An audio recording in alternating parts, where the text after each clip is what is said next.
vieja música de los Beatles está esta versión del clásico de doña Consuelo Velázquez, Bésame mucho.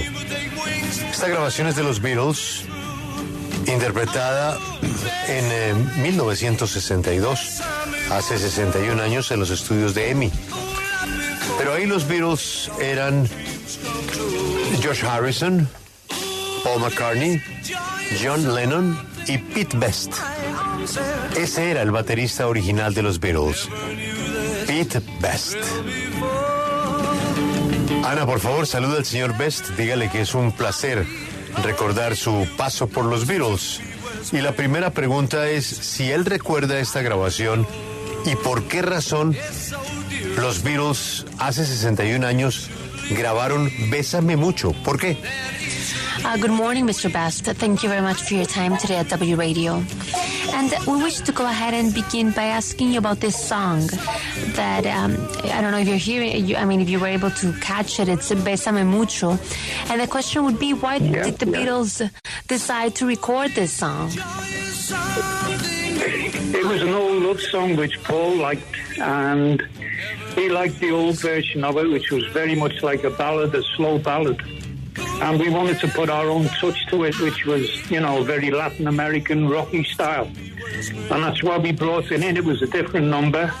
We tried that out on the kids in Liverpool. We tried that out on the kids in Hamburg. It went down absolutely fantastic. And we kept it in the set. And when we went to Decca, we recorded it. Pues era una canción que a Paul le gustaba mucho, querían hacer un toque, darle el toque y el sello que ellos tenían. Les gustaba mucho una versión que era una balada, entonces decidieron tocarla por eso y les salió al final muy bien. Esta es una de las canciones más bellas y más famosas de la historia del pop en el mundo, Love Me Do.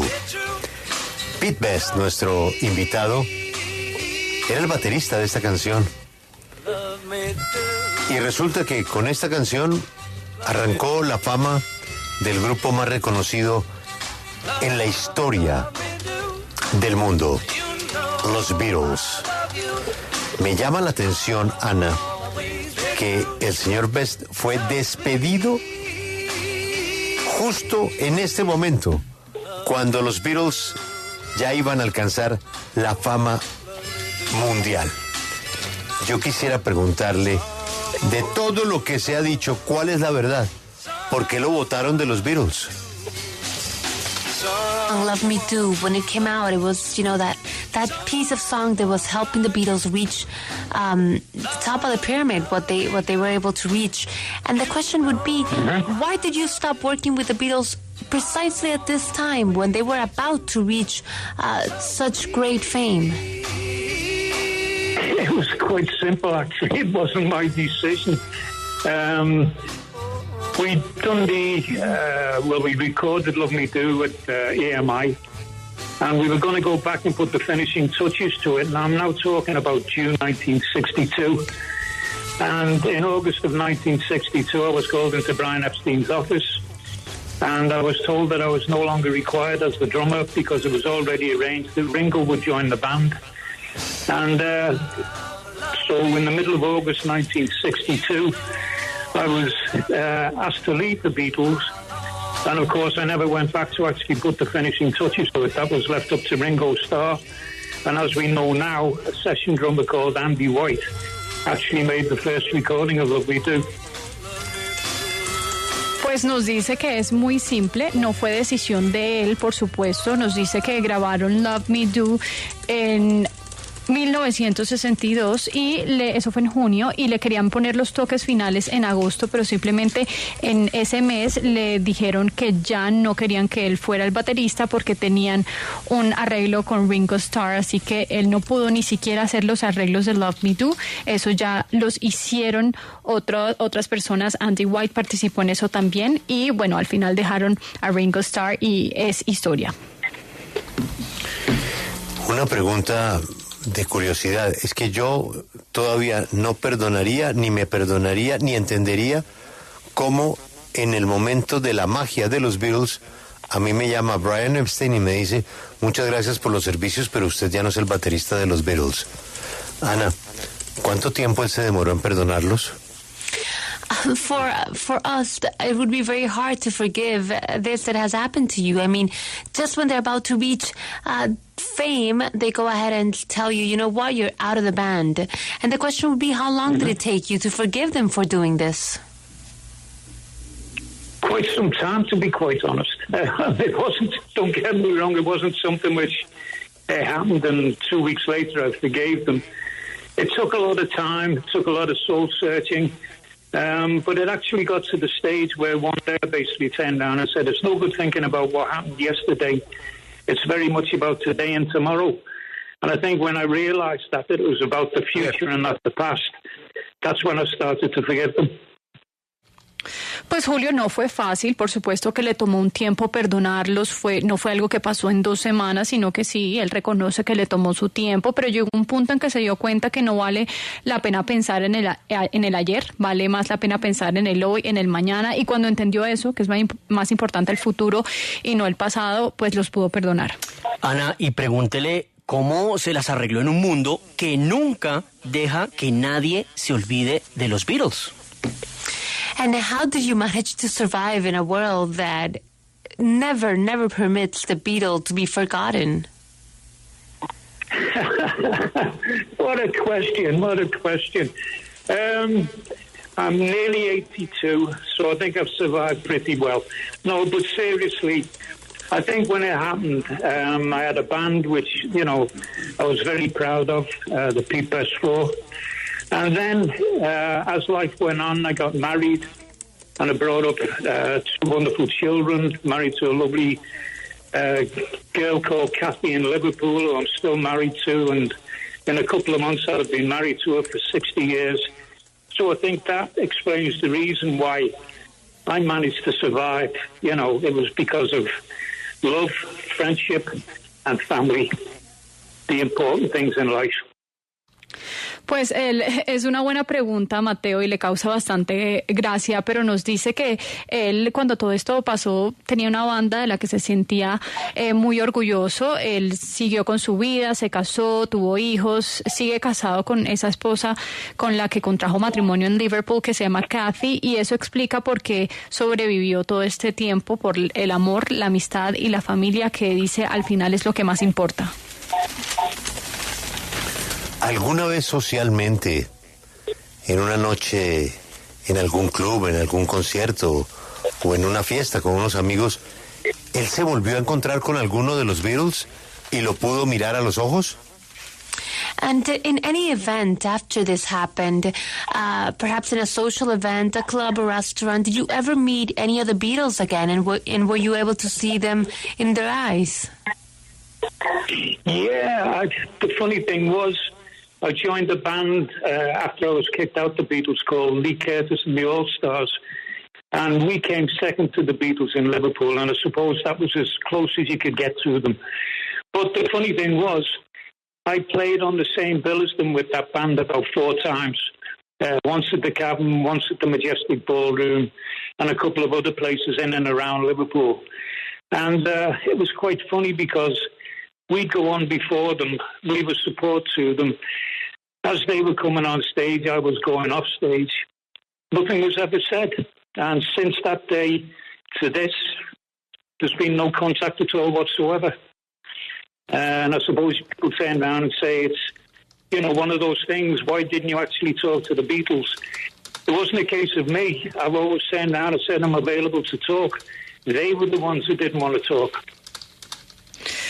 Bueno, sí, nos dice que es bastante curioso porque él tenía otra banda y siempre se cruzaban en Liverpool con los Beatles. Y era chistoso porque digamos que ellos dejaban de tocar y después se montaban los Beatles, y eso pasaba con frecuencia, pasó en varias ocasiones, y cuando se cruzaban nunca le dijeron absolutamente nada, no había ningún contacto, y siempre le decían como, ¿por qué nunca hablaste con ellos? ¿Por qué nunca hablaste con los Beatles? Y él dice que no era cosa de él.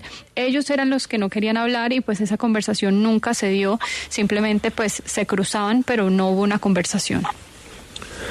Señor Bess, ¿puede compartir alguna de pronto de las dinámicas o las relaciones dentro de la banda durante el tiempo como miembro? ¿Y dónde estaba o cuál fue su reacción, por ejemplo, a la muerte también de John Lennon? Can you share with us a bit, when you were part of the band, what were the dynamics? How was the relationship inside the band? And if you recall your specific scenario when John Lennon died. Yeah, relationship in the band was always good. We played on stage, we partied off stage. We were always together. Most probably out of all of them, I was closest to John. Friends with all of them, but closest to John, if I could put it that way. On John's death, like the rest of the world, I was absolutely shocked. I was woken up by the news, to the news on the radio that my dear friend John Lennon, who I'd been a musician with, I'd played with, we'd laughed and joked together, we'd been friends together, had been murdered by that idiot Chapman. And like the rest of the world, I was absolutely distraught. And the only way I could pay my respects to John, even though I had lots of newspaper people and media wanted to talk to me, I wanted to pay my respects by being quiet, looking back on my old memories, looking back on my friend, and remembering the good times we had together. Pues nos dice que la relación en la banda siempre fue muy buena, siempre tocaban en la tarima, por supuesto, luego se iban de fiesta, siempre estaban juntos, era muy amigo de John, y cuando se enteró de su muerte fue un shock para él absoluto. Se enteró en las noticias, escuchando las noticias en la radio, de que su amigo John, el músico con el que tocó, con el que contó muchos chistes, hicieron muchas bromas, con el que tenía muchos planes, pues lo mató un idiota, Chapman, y nos dice que estaba absolutamente destruido, y su forma de demostrar ese respeto fue no hablarle ni declararle a nadie, porque obviamente querían todos los medios hablar con él, y él quiso guardar silencio en ese momento y simplemente mirar hacia atrás y recordar los momentos que vivió con su amigo. Ana, esto es de 1962, se grabó y se interpretó un 1 de enero en los estudios Decca. Es una grabación monofónica, Like Dreamers Do. En estos 60 y pico de años, 62, 63 años, además pues de esta mala experiencia con los Beatles, debe haber experiencias buenas en su música, con su batería. Cuéntenos qué ha pasado con su vida musical. Share with us what has happened with your musical life. Of course, that this experience with the Beatles was negative to an extent, but can you share with us what has happened with your musical life that's been positive? Yeah, a lot of things have been positive. I have a band now called the Best Band. We toured the world 5 or 6 times. We played in South America many, many times. Peru, Chile, Argentina, Paraguay, Mexico, you name it, we've been there. It's a great band. We've recorded, we've got a lot of acclaim, and it's a band which, in fact, this particular weekend we're playing the Switzerland Festival at a place called Bellinosa. So we're still very active, and we're still playing to big audiences. So as far as my musical life's concerned, yes, it's still very positive, and I'm enjoying every moment of it. Hay muchos momentos positivos en su carrera musical. En este momento tiene una banda que sigue muy activa, que se llama la banda de Pete Best, y han tocado por todo el mundo. Incluso ha estado en muchos países de Sudamérica, como Perú, como Chile, como Argentina, como Paraguay, México. Él dice, digan el país, ahí he estado. Es una gran banda y nos dice que sigue muy vigente, tocando en festivales alrededor del mundo, y es una carrera muy positiva, diría él, la que ha tenido con su música. Ya Julio mencionó el sello discográfico Decca. Yo sí quiero entender de esas historias que se habla mucho, que lo rechazó. ¿Por qué Decca lo rechaza y al final ellos terminan firmando obviamente con EMI? ¿Qué ocurrió durante esa grabación y esa sesión? Can you share with us about what happened with Decca? You guys ended up signing with another recorder, but what happened with Decca, and why was it that they, did not want you guys? Well, the truth behind it is Mike Smith, who's the A&R man, who actually came down, saw us at the Cavern, liked what he saw, and made the recording audition date for the 1st of January 1962 at Decca in London. We went there, we did the recording audition, we played about 14, 15 numbers, some of which he'd been playing before. and it was great to hear them again, thank you. And it was, by the time we'd finished it, we asked Mike Smith, who'd been engineering the session, how we were going to do. And he turned around and said, yep, sounds as though it's going to be a good one. It looks as though the contract's going to be yours. By the time we got home, and a couple of weeks later, we were informed that Decca had changed their minds. They'd signed a local band, which was Brian Poole and the Tremolos. They were local, and they felt that they were going to be more, how could I turn around and put it, economical for them to record because they were local lads as opposed to 4 lads from Liverpool. So that was the reason that was given. It was put down. A lot of the media turned around and said it was Dick Rowe who made the decision. When we talked to Mike Smith many, many years later, Mike Smith turned around and said, I'll tell you the true reason now. He said basically what it was. I had a decision to make. And I made the decision simply because of the fact Brian Poole and the Tremolos were my friends. So that's why, and he's regretted it ever since then. He recorded Brian Poole and the Tremolos. EMI recorded the Beatles. The Beatles are still world famous. No one ever heard of Brian Poole and the Tremolos now. So I rest my case. He made a bad mistake. Bueno, nos dice que es muy curioso lo que pasó en ese momento porque pues ya supuestamente Mike Smith de este sello discográfico Decca estaba decidido en que ellos iban a firmar con este sello discográfico, pero nos dice que todo iba súper bien, tocaron 14 canciones enfrente de ellos, muchas canciones de las que han sonado durante esta entrevista y agradece por haberlas puesto porque pues le trae muy buenos recuerdos y nos dice que todo estaba cerrado con Mike Smith, pero posteriormente cuando llegaron a la casa les informaron que habían cambiado de idea y que iban a firmar más con una banda local y con otro grupo que pues no tuvo el éxito que tuvo The Beatles, entonces cree que Mike Smith se arrepentirá siempre de esa decisión y de hecho se los dijo, después se reunieron y les dijo que la verdad era que firmó esa otra banda porque eran amigos, Brian Poole and the Tremolos, eran amigos de él y por eso firmaron esa banda que obviamente no tuvo el éxito que tuvo The Beatles.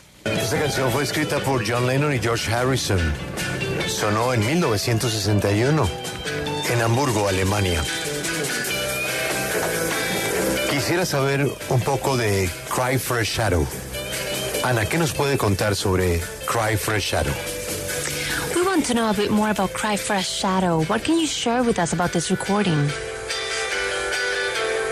Cry for a Shadow was the only instrumental that the Beatles ever recorded. And it came about simply because of the fact when we were in Hamburg the first time out, which was around about 1960, there was another band out there with us called Rolling Stone and the Hurricanes, and they were very big fans of Cliff Richard and the Shadows. So one of the releases, which was out at the time we were in Germany, was a song, I think, if my memory serves me right, was called Frightened City, which was recorded by the Shadows. And the band, Rolling Stones band, asked us if we knew how it went. And George came up with this riff, which is now everyone knows Cry for a Shadow. And we convinced Rolling Stone and the Hurricanes that it was good. And that was, the version of it. And he believed us. But what we did, because we liked it so much, we played it as part of our set. And it became very popular with the crowd. Then when we were at the Top 10 Club, it was still part of our set then. And of course, Bert Kempfert came in to watch us. He liked the song, which we now call Cry for a Shadow. Hence the title, Cry for a Shadow. We're crying after the shadows. And he liked it and he wanted to record it. And that was one of the first tracks we recorded when we recorded for Polydor with Bert Kempfert. Pues dice que nace de un grupo que pues conocieron cuando estaban en Hamburgo, que se llamaba The Shadows, de ahí viene el nombre de la canción Cry for the Shadow. Nos dice que pues le gustó mucho esa canción, que también era instrumental, y decidieron hacer lo mismo y pues les gustó mucho esa versión, convencieron a las personas para hacerla y se volvió posteriormente muy popular con el público, y pues así nació esta canción, la única instrumental que tiene de hecho The Beatles. Esa es la noticia, es la única canción instrumental en la historia de los Beatles, y estamos escuchando a su baterista. Él habló de Hamburgo, y quienes hemos alguna vez visitado Hamburgo, nos llama la atención que Hamburgo considera que los Beatles son de Hamburgo. ¿Cuál era la relación de ellos, muchachos, con Hamburgo? You spoke about Hamburg, and many people there believe that the Beatles are from there.